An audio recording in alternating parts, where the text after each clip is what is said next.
Supreme court में appeal के लिए फंस सकता है पेच। अगली खबर, सुप्रीम कोर्ट में अपील के लिए फिजिकल प्रेजेंस जरूरी है।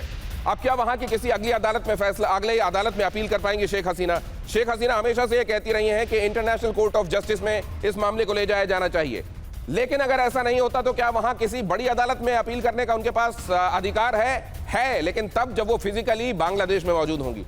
और उनके बांग्लादेश में फिजिकल मौजूद होने का मतलब यह है कि उनकी जान को, जाहिर है वो फांसी के तख्ते तक, ये पहली साउथ एशिया में कोई लीडर है, फीमेल लीडर, जिसे इस तरह की सजा मिली है, मौत की सजा। लेकिन वहां पर अगर चली गई तो फिर ना कोर्ट, ना कोई किसी तरीके की तारीख और ना कोई फैसला। वहां जिस तरीके के लोग अभी आप देख रहे हैं सतह पर हैं और जिनके हाथों में चीजें हैं, शेख हसीना की जान को बड़ा खतरा है। शेख हसीना को भेजा जाना ये ऑब्लिगेटरी बता रहा है बांग्लादेश, लेकिन भारत की तरफ से जानकारों ने स्पष्ट कर दिया है कि ऑब्लिगेटरी नहीं है। जिनेवा कन्वेंशन ये कहता है कि जो राजनीतिक शरण लिए हुए लोग हैं उनको सौंपा जाना आवश्यक नहीं होता। लेकिन इस सब के बीच में ये तो निटिग्रिटीज हैं, टेक्निकलिटीज हैं, बड़ी पिक्चर समझने की कोशिश कीजिए। पाकिस्तान की कट्टरता के जाल में बांग्लादेश अब बुरी तरह फंसता जा रहा है। कट्टरता के अजगर ने बांग्लादेश को अपनी कुंडली में लपेट लिया है और आने वाले दिनों में बांग्लादेश का कंधा इस्तेमाल होगा, पाकिस्तान का आतंकवाद उसको इस्तेमाल करेगा भारत के खिलाफ साजिश के लिए। सबसे पहले समझते हैं इसका वो एंगल जो पाकिस्तान का ना दिखाई देने वाला चेहरा इस सब के पीछे है और वो कैसे इस सब को डिजाइन कर रहा है। संजय सर, आपके साथ शुरुआत करता हूं। ये कब से पाकिस्तान ने वहां धीरे धीरे फिर अपनी मानसिकता को बढ़ाना शुरू किया जो अब पीक पर जाती दिखाई दे रही? धन्यवाद दिनेश जी। मैं कहूँगा कि सवाल ये नहीं कि कब 71 के बाद पाकिस्तान कभी भी बांग्लादेश से बाहर नहीं गया। पाकिस्तान हर हमेशा रहा। सिर्फ सवाल ये था कि शेख हसीना के जो पिताजी थे शेख मुजीबुर रहमान, उनके कारण किसी ना किसी प्रकार से जमायत इस्लामी के ऊपर ज़बरदस्त एक तरीके से मैं कहूँगा रोक थी।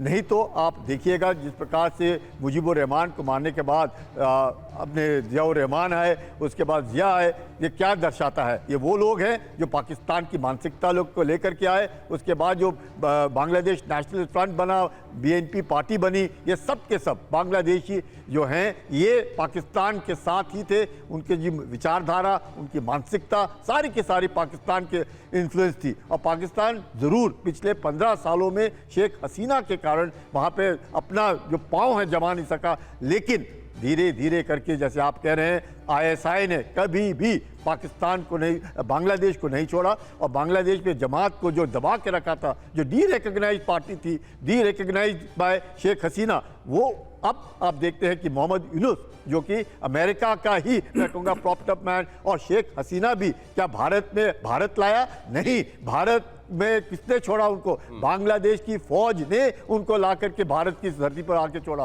तो शेख हसीना को भारत नहीं लाया है, बांग्लादेश ने छोड़ा है। तो आप समझ सकते हैं कि आज की तारीख में जो पपेट, और मैं कहूँगा जो शेख मोहम्मद यूनुस है, man who can be said a wolf in sheep clothing, एक नोबल लॉरिएट लेकिन रेडिकलाइज्ड, इंडोक्ट्रिनेटेड, और जिस प्रकार से वो इस्लामियत लेकर के भारत विरोधी जो ताकतें हैं, बड़ी बात आप कह रहे हैं सर। और इसी से जुड़ता है दिल्ली ब्लास्ट वाला एंगल भी, जहां पढ़े लिखे लोगों को इंडोक्ट्रिनेट करके एक दूसरी तरह का लैंडस्केप टेरर में जोड़ने की कोशिश की गई है। और यहां अगर मोहम्मद यूनुस, जो कि जैसा कहा गया कि ये भेड़ की खाल में भेड़िया है, ये असल में भेड़िया वाला, ये जो पढ़े लिखे वाला मुखौटा लेकर और अंदर से दुर्दांत अपराधी वाला, आतंकवादी वाला, ये जो एक मॉड्यूल है, ये भी असल में बांग्लादेश से कैसे जुड़ता है, ये भी आपने सुन लिया। सर ने इसको किस तरीके से एनालाइज किया और इससे आप समझ सकते हैं कि कैसे अब पहले कसाब जैसे आतंकवादियों को यहां भेजा जा रहा था, अब यहां पर पढ़े लिखों को टारगेट किया जा रहा है। लेकिन अब ये पेच कहां है जरा वो भी समझ लीजिए। यहां पर शेख हसीना को भेजा जाएगा, नहीं भेजा जाएगा, वो वहां अपील कर पाएंगी, नहीं कर पाएंगी। शेख हसीना के पास सुप्रीम कोर्ट में अपील का अधिकार है। ये अधिकार तो है, लेकिन ये अधिकार वहां के नियमों के मुताबिक तब लागू होता है अधिकार जब वहां वो फिजिकली प्रेजेंट हो, वो वहां शारीरिक रूप से मौजूद हो। बांग्लादेश में राष्ट्रपति के पास दया याचिका का विकल्प भी तभी लागू होता है जब वो वहां जाके इसके लिए अपील करें। न्याय के लिए शेख हसीना पश्चिमी देशों के माध्यम से राजनीतिक दबाव डाल सकती हैं। ये हो सकता है कि इस तरीके का भी कोई रास्ता चुना जाए, लेकिन क्या ये कारआमद होगा? क्या ये होगा एक्चुअली? और फिर क्या ये कारआमद होगा? ये बड़ी बात होगी। और कानून के मुताबिक आत्मसमर्पण के बाद ही अपील का अधिकार है। दूसरी तरफ से ये कहा जा रहा है, अशोक सज्जनहार सर के पास ये बात भी मैं लेकर जाना चाहता हूं कि हमारे दोस्ताना ताल्लुकात पर असर पड़ेगा अगर शेख हसीना को प्रत्यर्पित नहीं किया जाता है। यह बांग्लादेश की तरफ से कहा जा रहा है। भारत ने कहा है हम कंस्ट्रक्टिव तरीके से एंगेज करेंगे। इसके कूटनीतिक मायने क्या है सर?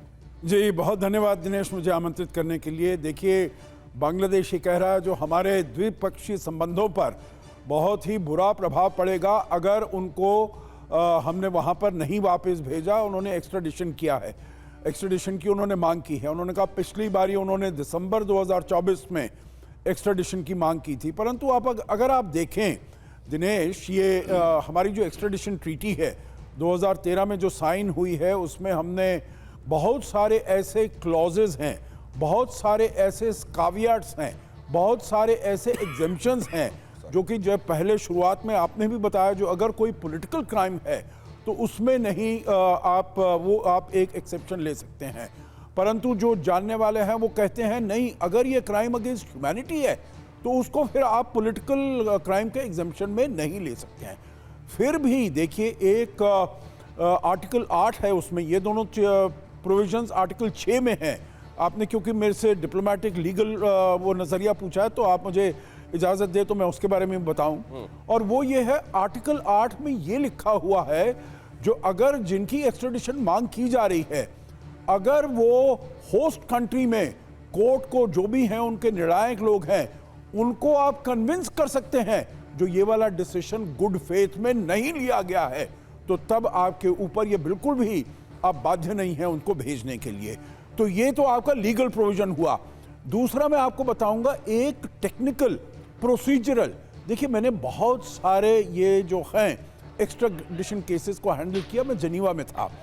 ये बहुत ही कॉम्प्लेक्स, बहुत ही पेचीदा, बहुत ही इंट्रिकेट मामला होता है, जिसमें आपको ले जाना होता है, बहुत चीजें आपको सबमिट करनी होती हैं, और यहाँ के कोर्ट उसमें देखेगा जो आपने जो एविडेंस दी है, बांग्लादेश के ने जो एविडेंस पेश की है, वो कितने हद तक वो ठीक है, पूरी तो इसका है। मतलब ये है सर, सरासर उस नियम में ही बहुत सारे ऐसे क्लॉजेज हैं जो ये बताते हैं कि भारत के लिए कोई मजबूरी नहीं है, भारत के लिए ऑब्लिगेशन नहीं है, ऑब्लिगेटरी नहीं है। This is not obligatory in nature कि आपको शेख हसीना को प्रत्यर्पित करना ही पड़ेगा। उसके बहुत सारी दूसरे जो प्रोविजंस हैं ये बताते हैं कि उसमें कंडीशंस हैं, और ये मामला सब्जेक्ट टू कंडीशन है। अगर ऐसा है तो शेख हसीना और उनके 1.5 करोड़ समर्थक 18 करोड़ की जहां कुल पॉपुलेशन हो, ये छोटा नहीं होता। क्या उनको दबा दिया जाएगा? क्या उस मानसिकता को, उस विचारधारा को खत्म कर दिया जाएगा?